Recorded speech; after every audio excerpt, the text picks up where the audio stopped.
You know that feeling when you finally finish a project you've been dreaming about for months? That was me the day I set up my rainwater collection system. 5 shiny barrels lined up under my gutters, ready to catch every drop from the sky and water my vegetable garden without jacking up my bills. The first spring shower hit, and I swear I almost danced to the plink-plink of rain filling them up. I picture my tomatoes thriving, my cucumbers practically jumping out of the soil, all thanks to free water from Mother Nature. Life was good, or so I thought. 3 storms later, something wasn't adding up. My barrels should have been overflowing, but they were barely a quarter full. Heavy rain, dry barrels, what gives? So one muddy afternoon, I crawled under my deck, flashlight in hand, tracing the gutter lines. That's when I saw it, a sneaky little diversion pipe branching off my system like a thief in the night. I didn't install that. My blood started simmering. Who did? I was still on my knees, covered in mud, when a shadow loomed over me. "Mr. Jackson," came the clipped voice of Ms. Reynolds, president of the Pinerist Village HOA. She stood at the edge of my property, clipboard in hand, scowl on her face like she'd just caught me robbing a bank. "Your garden beds extend 6 inches beyond your approved landscaping plan." I wiped mud off my knees and stood up. "Forget my garden beds. Who put these pipes on my gutters?" She barely glanced at them, her indifference so practiced it could have won an Oscar. The association made necessary adjustments to all corner properties. If you'd attended last month's meeting, you'd know we voted to optimize water distribution. Optimize? I sputtered. "You're stealing my rainwater." She sighed, scribbling something on her clipboard like I was a toddler throwing a tantrum. "Don't be dramatic, Mr. Jackson. According to Bylaw 72.3, all excess precipitation resources benefit community spaces. Your collection system wasn't approved by the architectural committee anyway." 2 maintenance guys in HOA uniforms popped up behind her, nodding like this was the most logical thing in the world. I was dumbfounded. "I never agreed to this," I said, trailing her as she strutted along my property line. That's when I noticed how elaborate their setup was, small channels hidden under landscaping rocks, feeding into bigger pipes that vanished underground. "Majority rules," she called over her shoulder. "The community garden needs consistent irrigation." That garden? Oh, I knew it well. A pristine showpiece right behind the HOA office, the one I'd refused to fund when they jacked up our dues last year. My blood pressure spiked. "You're charging me more while stealing resources from my property?" My voice climbed despite my best efforts to stay calm. Ms. Reynolds turned, her eyes ice cold. "Watch your tone. You're already accumulating violations this quarter." And with that, she and her minions marched off, leaving me fuming in the mud. Back home, I followed their sneaky pipe trail. It led straight to that precious community garden. And guess what? The best views of it belonged to board members' properties, including Ms. Reynolds' pristine colonial. Coincidence? I think not. I called the City Water Authority, hoping for backup. "Rainwater rights are tricky," they said. "Check your HOA contract." Great. That meant digging through a stack of fine print thicker than a phone book, probably hiding that mysterious Bylaw 72.3. While I was elbow deep in paperwork, someone knocked. I opened the door to a bright yellow violation notice slapped on my porch. $300 fine for unauthorized landscape modifications and confrontational behavior. Oh, they were good. That night, sleep was a no-show. Through my window, I watched sprinklers blast water, my water, across the community garden, even though it had rained all day. My phone buzzed. A text from my neighbor Marcus. "Saw Reynolds at your place. You okay?" I typed back. "They're stealing my rainwater for their garden." His reply was instant. "Not just yours. Come over tomorrow. Bring your HOA contract." The next day, Marcus' dining table was a war zone of papers, property maps, bylaws, drainage plans. He'd fought the HOA over solar panels last year, so he knew their tricks. "Look at this," he said, jabbing at section 72.3. "They added this excess precipitation clause last year without proper notification. Technically, it's not binding. Can we fight it alone?" I asked. "Tough," he admitted, "but I've been talking to others. Eleanor down the street. She's a retired hydraulic engineer. She's been documenting the board's shady moves for years. That afternoon, Eleanor's kitchen became our headquarters. At 72, she had the energy of a caffeinated teenager. She spread diagrams across her table. "They're not just taking your water," she said, pointing to colored lines snaking across a neighborhood map. "They've built an underground system, diverting from 6 properties to their gardens and that ridiculous decorative pond." Marcus tapped another section. "And look who benefits most. All 5 board members' properties have prime access." Eleanor nodded. "They've been playing this game for years. Heritage oak removal, playground relocation, always for their gain." My phone buzzed again. Another HOA email. Dues were going up to cover landscape irrigation improvements. "This is outrageous." I showed them. Eleanor studied her map, then smiled. "You know what's interesting about water? It always finds a lowest point unless diverted." She overlaid a topographical sheet. "The HOA office sits in a natural depression. Without their system, guess where all this rainwater would go?" Marcus grinned. "Right into their precious building." "I'm not suggesting anything," Eleanor said, her innocent tone dripping with mischief as she slid schematics across the table. "But hypothetically, if someone tweaked these connection points during a big rain, my heart raced. Wouldn't they trace it back to us?" She shook her head. "That's the beauty of water. When their system fails, it's just nature taking its course." As if on cue, my weather app chimed. A massive storm, the biggest in 5 years, was hitting this weekend, right during the HOA's annual garden showcase. Perfect timing. "What would these modifications involve?" I asked to Plan Brewing.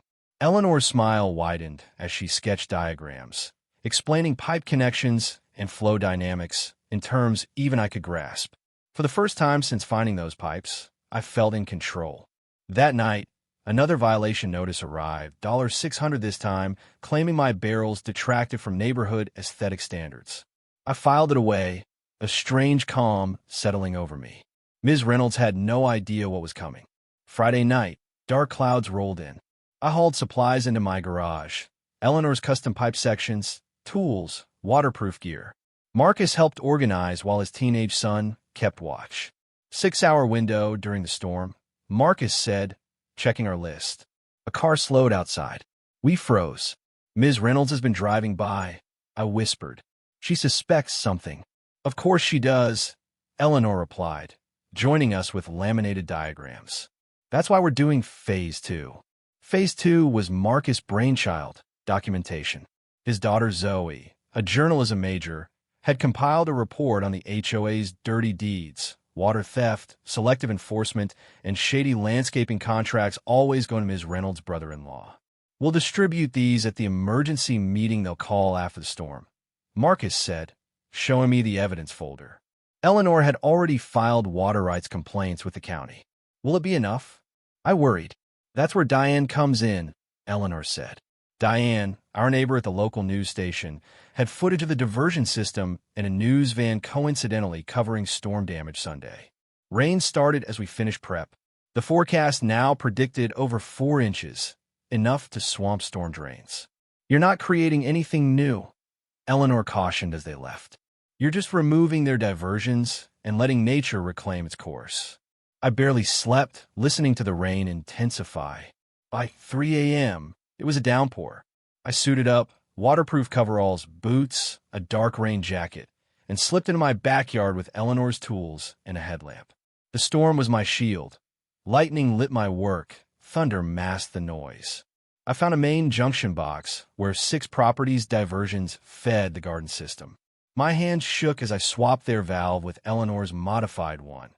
Identical on the outside, but designed to fail under pressure, redirecting water downhill. 3 more junctions to go. Water pooled around my ankles as I worked. Headlights swept the street. I doused my lamp and hit the dirt behind shrubs. Ms. Reynolds' SUV crept by, wipers battling the rain. She was patrolling in this mess? Paranoid much? Once she passed, I finished the last connection and bolted to my garage, heart pounding. By dawn, the storm peaked. From my window, I watched water flow exactly as Eleanor predicted, no longer feeding the garden, but rushing toward the HOA office. I made coffee and waited, occasionally checking my security camera.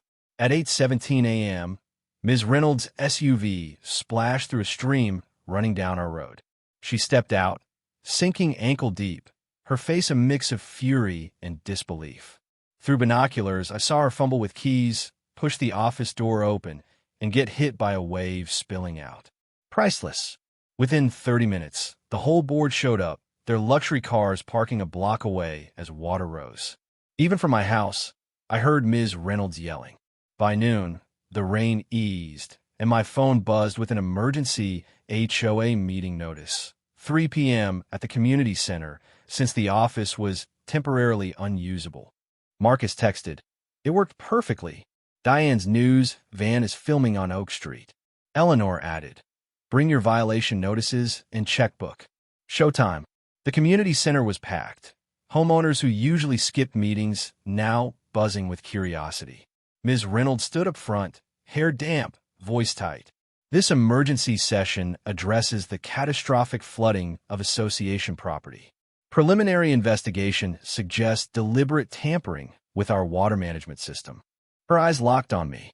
Some individuals recently cited for violations may have engaged in sabotage. Whispers spread. I kept my face neutral. "This is a targeted attack," she said, pointing at soggy papers on tables. "Our insurance requires a police report for vandalism claims." She aimed a finger at me, but Eleanor stood. "Actually, Ms. Reynolds," she said, loud and clear, "I've brought evidence that might interest everyone here." The room hushed. Marcus whispered, "It's tonight or never." I nodded, remembering our night in the storm. Eleanor unrolled property maps. "These are the original drainage plans for Pinehurst Village, approved by the county 15 years ago." She overlaid a transparent sheet. "And these are the unpermitted modifications the board made over the past 3 years." Gasps rippled through the crowd. The HOA has diverted water from 6 properties, all to benefit their garden and pond. That's ridiculous. Ms. Reynolds snapped. "We've improved community aesthetics." "With stolen water," I said, standing. "Water you took from my barrels after fining me for them." "And mine," Mrs. Jameson added, leaning on her cane. "My water bill tripled while my garden died." The Channel 5 reporter scribbled furiously. Marcus stepped up with his folder. "Financial records show $2,700 of our dues spent on this illegal system." The room exploded. "What happened last night," I said over the noise, "was nature reclaiming its course when your modifications failed." Ms. Reynolds' face twisted. "You sabotaged us. That's criminal damage." Their lawyer whispered urgently in her ear. Her expression shifted. "We may have acted without proper permits," she admitted. "May have." Eleanor slid a letter across the table. "The County Water Authority disagrees. They've launched an investigation." Chaos erupted. Then, a voice cut through. "I'd like to introduce myself." A woman in a crisp suit stepped forward, Diana Fuller, Assistant DA. "My office reviewed evidence of illegal water appropriation, misuse of funds, and falsified records by the board." She dropped a thick folder. "These are cease and desist orders, freezing HOA accounts pending investigation." Ms. Reynolds sputtered. "You can't." "I can," Diana interrupted, "given complaint from 37 homeowners." Eleanor winked at me. Diana continued. "Any modifications to an illegal system would be considered removal of an unpermitted structure.